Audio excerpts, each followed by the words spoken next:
Ismaël Baldé, bonjour. Bonjour monsieur. Vous êtes chef de département à l'université Kofi Annan et on sait que actuellement la plateforme Joliba est constituée pour servir l'orientation pour les étudiants, une orientation en ligne. Et quelle est l'appréciation que vous avez de cette plateforme? Dans l'esprit, dans l'idée, nous apprécions, j'apprécie, mais dans la mise en œuvre, nous nous opposons systématiquement parce que la plateforme n'est pas en train de répondre aux attentes des étudiants, des bacheliers, parce qu'ils n'arrivent pas à s'orienter.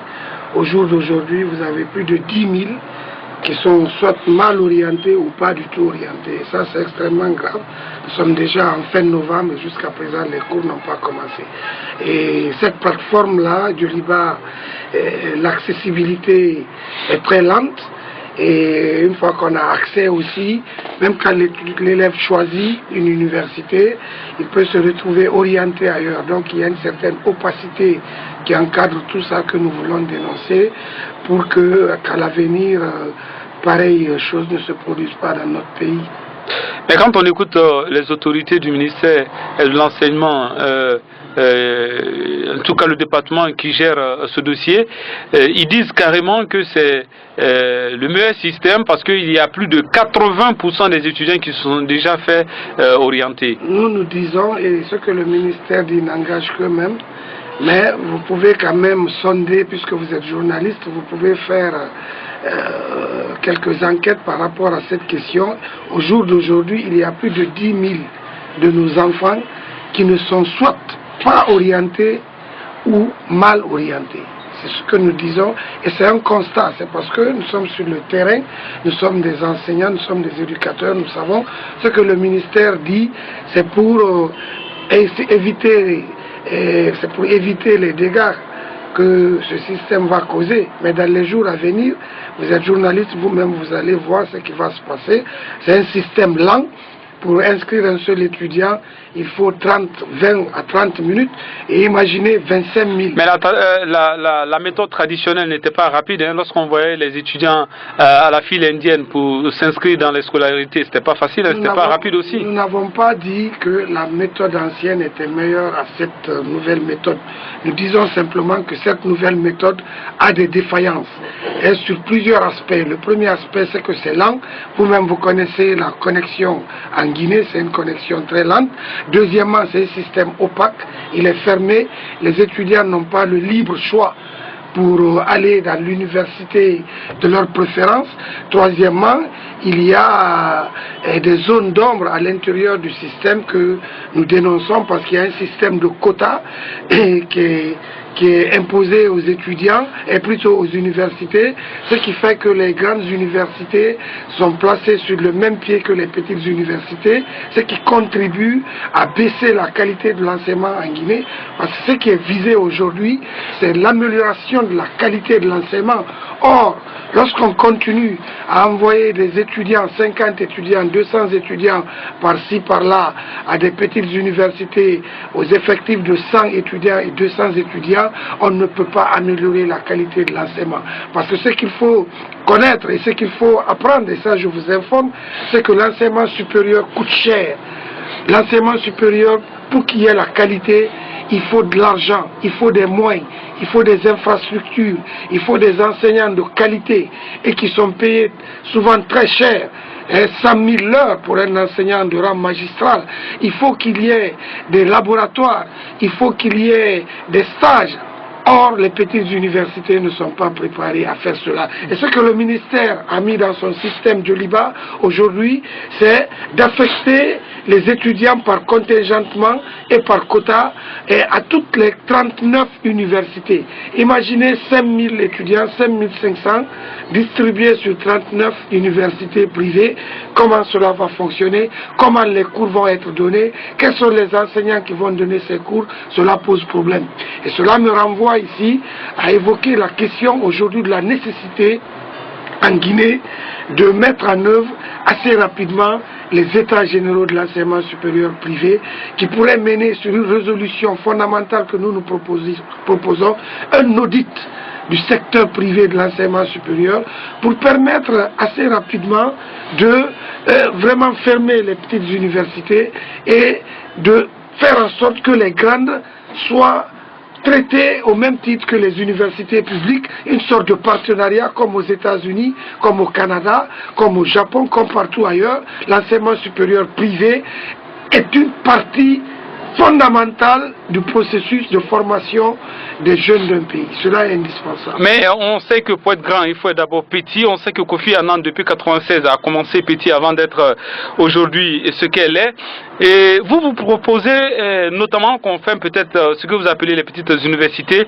Mais est-ce que vous ne pensez pas que c'est faire du tort à des universités qui peuvent grandir dans 5-10 ans? Nous n'avons pas dit de fermer les petites universités. Nous avons dit que pour un pays comme la Guinée, 39 universités privées, c'est trop. Et donc, pour éviter cette hyperinflation d'universités, il faudrait que le ministère mette des règles en place pour délivrer l'agrément aux universités, par exemple. Pour que vous pensez que ça n'existe pas aujourd'hui? Non, ça n'existe pas parce que n'importe qui peut créer aujourd'hui une université. Il suffit que tu aies de l'argent. Hein? Par exemple, pour créer une université, la première condition qu'on pourrait mettre, c'est que le fondateur lui-même soit un docteur d'État. Comme Ousmane Kaba. Comme Ousmane Kaba, comme d'autres. Mais c'est pour pénaliser. Comme d'autres. Il y a d'autres ici en Guinée. Par exemple, l'Université libre de Guinée, c'est quelqu'un qui a un doctorat, c'est un professeur. Il y a au moins une dizaine d'universités en Guinée qui ont été créées par des enseignants eux-mêmes de rang magistral. Et c'est important. Il ne faut pas que, par exemple, c'est comme si vous êtes médecin, vous allez ouvrir une boutique à Madina, les gens ne vont pas accepter. De la même manière, il ne faudrait pas que parce que vous êtes commerçant, vous avez de l'argent, que vous vous masquez derrière quelqu'un pour créer une université. L'université doit être créée par quelqu'un qui est du corps. C'est extrêmement important. Maintenant, par rapport aux petites universités, nous ne demandons pas de les fermer. Nous demandons à l'État de prendre les dispositions pour qu'à l'avenir ne demeurent, ne vivent que les universités qui peuvent offrir un enseignement de qualité. Et pour offrir un enseignement de qualité, il faut avoir des moyens, il faut avoir des équipements, il faut avoir des infrastructures. Et donc l'État doit prendre les dispositions pour assez rapidement nettoyer ce secteur pour que aujourd'hui il n'y a pas, tous les Guinéens dénoncent cette flambée d'universités privées, tous les Guinéens dénoncent. Alors, mais personne ne prend des dispositions pour arrêter cette inflation d'universités privées dans tous les coins de rue qui, pour certaines d'ailleurs, recrutent des étudiants qui n'ont même pas le bac. Alors que répondez-vous à ceux qui disent que si aujourd'hui l'université Kofi Annan en l'occurrence, parce que vous la représentez ici, que répondez-vous à ceux qui disent que aujourd'hui vous êtes en colère parce que avant sur les 5000 étudiants à peu près que l'État dispatchait dans les universités privées, Kofi Annan à elle seule pouvait rafler 2000, 3000.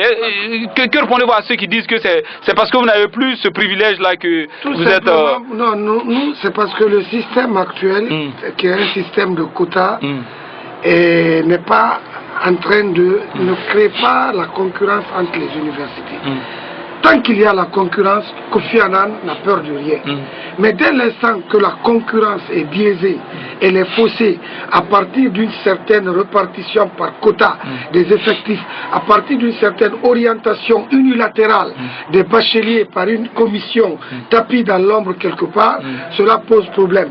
Donc vous remettez en doute en fait la commission même qui gère cette orientation. Absolument. Et qu'est-ce que vous leur reprochez? Vous pensez qu'ils agissent de connivence avec certaines universités? Certaines universités auxquelles ils affectent des étudiants sur la base de deals qu'on ne connaît pas. Mais si ces petites universités peuvent créer des deals entre elles et cette commission, est-ce qu'une grande université comme Kofi Annan peut être à marge? Nous n'avons pas du tout la prétention d'agir dans ce sens.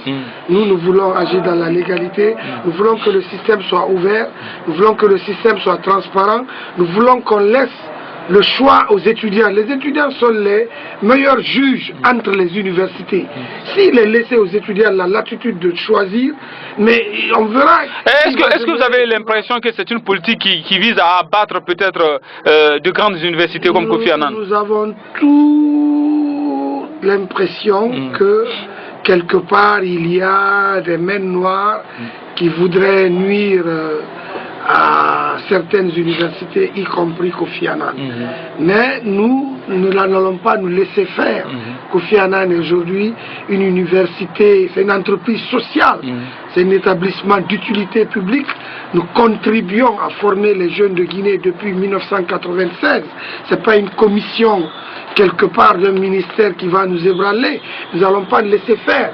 C'est pourquoi nous sommes dans les médias. Mais Ousmane Kaba, fondateur de Kofi Annan, est dans la cour royale. Est-ce qu'il peut avoir une politique contre les intérêts de Ousmane Kaba? Non, Ousmane Kaba ne mélange pas les intérêts de Kofi et ses attributions au plan politique.